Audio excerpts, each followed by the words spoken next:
안녕하세요, 뉴스반장입니다. 오늘도 윤비어 청가가 조중동 기레기와 보수 경제지를 통해 하루 종일 울려 퍼졌습니다. 사주팔자부터 관상까지 쪽쪽 빨아주는 걸 보고 있노라면 코미디 영화 한 편을 보고 있는 것 같은 착각이 들 정도인데요. 이런 기레기들의 기사는 윤석열에게 이렇게 하라, 저렇게 하라라는 훈수까지 두고 있습니다. 그러고 보면 이 훈수를 열심히 적어 실행에 옮기고 있는 건 아닐까 하는 의구심이 드는데요. 윤석열 전 청장이 향후 SNS 등으로 현안과 관련한 메시지를 낼 것으로 9일 알려졌다. 또 이 같은 업무를 총괄할 메시지 담당자도 이르면 이번 주 내로 선임할 예정이다. 조선일보 10일자 보도입니다. 윤 전 청장이 3, 4월은 특별히 움직이지 않고 생각을 정리할 계획으로 한다. 따로 홍보할 내용이 없고 소통 담당자를 둘 필요성도 느끼지 않고 있다. 달리 SNS 활동이라든지 홍보 활동은 계획하고 있지 않다. 뉴시스 10일자 보도인데요. 어느 매체보다 윤 전 청장의 정치를 부추기고 선동하는 데 앞장서온 조선일보는 윤 전 청장에게 SNS를 통한 본격적인 정치 활동을 주문한 것으로 보여 그의 SNS 정치는 조만간 실현될 것이라는 게 정치권의 관측입니다. 이에 서울동부지검 진해원 부부장 검사는 이날 윤 전 청장의 정치 본격화를 사실상 단언하고 나섰습니다. 그는 대돈 프로젝트를 시작합니다. 피처링 채식주의자라는 글과 함께 온 산과 농토를 짓밟은 채 허걱거리고 있는 탐욕과 강탈의 상징인 덩치 큰 멧돼지 대돈이라는 사진을 페이스북에 올렸는데요. 그는 이날 먹지 않습니다. 냄새 맡지 않습니다. 군침 흘리지 않습니다라는 짧은 메시지만을 남겼습니다. 하지만 행간에는 여러 가지 의미가 극도로 절제되어 있음을 한눈에 간파할 수 있었는데요. 그리고는 그래도 자서전 한 권은 나와줘야 합니다라고 의견을 보탰습니다.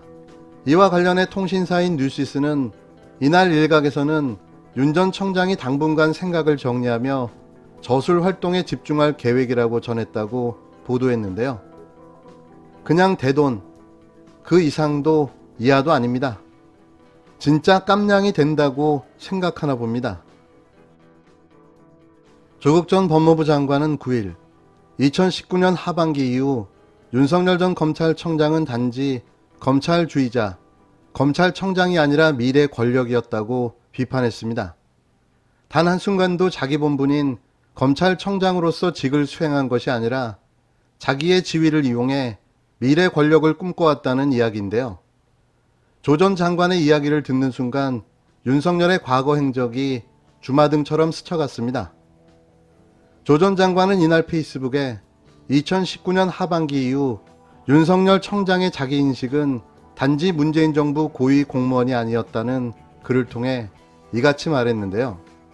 조 전 장관은 윤 청장은 박근혜 대통령 시절 국정원 대선 개입 사건을 수사하려다 불이익을 받은 것을 계기로 윤석열이라는 이름은 소신과 용기 있는 수사로 박해를 받은 검사의 상징이 됐다면서, 그런데 2019년 하반기 이후 윤 청장은 문재인 정부를 집중 타격하는 일련의 수사를 벌여 보수 야권이 지지하는 강력한 대권 후보가 됐다고 지적했습니다.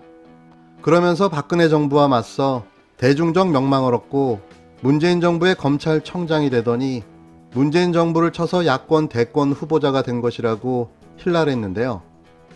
조 전 장관은 공무원인 윤 청장은 정치 참여를 부인하지 않았고 대권 후보 여론조사에서도 자신의 이름을 빼달라고 공식 요청하지 않았다며 언제나 자신을 대통령과 대착점에 있는 존재로 인식하게 만드는 언독을 계속했다. 그러니 자신이 법무부 장관에 부하일 리 없다고 꼬집었습니다. 이어 유례없는 검찰의 폭주를 경험한 여권이 수사와 기소권 분리를 실현하기 위해 중대범죄수사청 신설을 준비하자 이를 빌미로 사표를 던졌다. 여야 격돌과 접전이 예상되는 서울 및 부산시장 재보궐선거 한 달 전이었다면서 사직 하루 전날 대구지검을 방문했는데 청장으로서 마지막 방문지로 대구를 선택한 것은 우연일까라고 반문했는데요. 아울러 사직의 변인 자유민주주의 수호는 자신의 이념적 지향을 밝힌 것이라며 과거 권위주의 체제하에 검사들이 집단 회식하면서 폭탄주를 돌릴 때 외쳤던 구호 좌익 척결, 우익 보강이 떠올랐다고 지적했습니다. 조 전 장관은 누구 또는 무엇으로부터 국민을 보호하겠다는 것인지 모호했던 바 전형적인 정치인의 말투였다. 마지막까지 라임 수사 관련 룸사롱 향응 제공을 받은 검사에 대한 사과는 없었다며 이상은 검찰주의자를 넘어 정치검사의 행보라 하지 않을 수 없다고 비판했습니다. 그러면서 2019년 하반기 이후 윤 청장이 벌인 수사를 살아있는 권력 수사라고 찬미할 수 있을 것인가라고 덧붙였는데요. 윤 전 청장은 2011년 3월 4일부터 윤석열은 정치인이 됐지만 조 전 장관은 2021년 3월 4일부터 윤석열은 정치인이 됐지만 그 이전에 윤석열은 자신을 단지 검찰청장으로만 인식하고 있었을 거라며 2명의 대통령을 감옥에 보낸 그는 어느 시점에 문재인 대통령도 잠재적 피의자로 인식하기 시작했다고 일갈했습니다.